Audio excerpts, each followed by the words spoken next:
Hello, कोण? Hello hello हा? रमेश दादा बोलताय का? हो ताई, कोण? हा दादा, माझं नाव सौ प्रियंका आकाश हरजे आहे. ओके ताई. दादा मी फार परेशान आहे. काय झालं? दर्यापूरचे जे आमदार आहेत ना, गजानन लवटे, त्यांच्या त्रासामुळे दादा मी आत्महत्या करायला आली आता. अरे नाही हो ताई, आत्महत्या नका करू तुम्ही. दादा त्यांनी माझ्या पतीसोबत मी नांदत असतानाही त्यांच्या फार कधी झालेल्या मुलीचं लग्न लावून दिले. आता माझा नवरा माझ्यासोबत राहत नाही आणि तो तिच्यासोबत राहत आहे आता गजानन लवटे यांच्या फ्लॅटवर. त्यांनी माझा नवरा तिकडे नेऊन ठेवला, माझा संसार उद्ध्वस्त केला. आता मी आता आत्महत्येशिवाय दुसरं काहीच नाही हो ताई, नाही. नाही नाही, ऐका ना, आत्महत्या नका करू. त्यांचा नंबर मला पाठवा.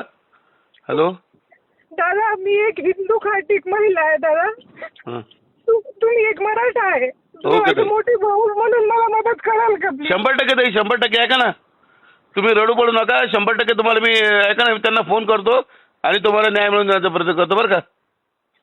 दादा मी आता आत्महत्या करणार. नाही हो, नाही नाही ताई ताई ताई ताई प्लीज प्लीज ताई, असा विचार नका करू. ऐको, हॅलो, बोला दादा. मी तुमचा प्रॉब्लेम सॉल्व्ह करतो. प्लीज प्लीज आत्महत्या नका करू बरं का. हं?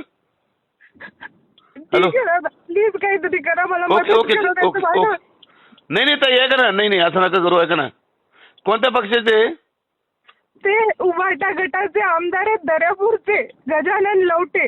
ठीक आहे ताई, ऐका ना, तुम्ही असा विचार नका करू. आपण ऐका ना, लगता आपण उद्धव साहेबाला भेटून तुम्हाला न्याय मिळायचा प्रयत्न करू. प्लीज प्लीज दादा, प्लीज काहीतरी ओके, करा. ओके. त्यांनी माझा पूर्ण संसार उद्ध्वस्त केलाय. ओके ताई, ओके. ऐका ना, तुम्ही ताण न घेऊ बरं का. नाही प्लीज, हॅलो, प्लीज मी त्यांना फोन करतो. हॅलो. बरं ओके. बरं दादा, ठीक आहे.